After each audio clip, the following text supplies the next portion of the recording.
तर मित्रांनो, इराण आणि इस्रायलमध्ये युद्ध चालू आहे, तुम्हाला माहिती आहे. आणि आता परिस्थिती खूप चिघळली आहे, कारण की डोनाल्ड ट्रम्प यांनी घोषणा केली आहे की ते इराणमध्ये घुसून इराणला मारणार. इराणचं जे ॲटॉमिक सेंटर आहे त्या सेंटरला उडवणार. तर ह्याच्यात इराणने काय केलं आहे की पर्शियन गल्फ आहे, जी खाडी आहे, फार्स खाडी, ती बंद करायचा विचार केलेला आहे, बंद करायचा निर्णय घेतलेला आहे तिथल्या संसदेत.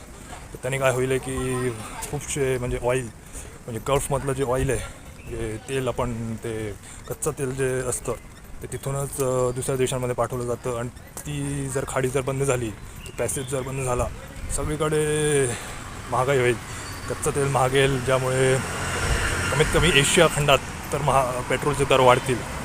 आणि इराणपासून आपण कच्चं तेल घेतो तर आपल्याला जास्त फटका बसणार आहे. तुम्ही बघितलं असेल, भारत काहीच बोलत नाही आहे.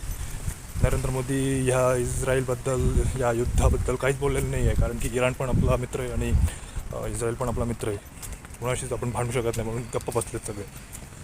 तर दुसरा कुठला देश असता तर मोठे मोठे उद्घोषणा केली असती.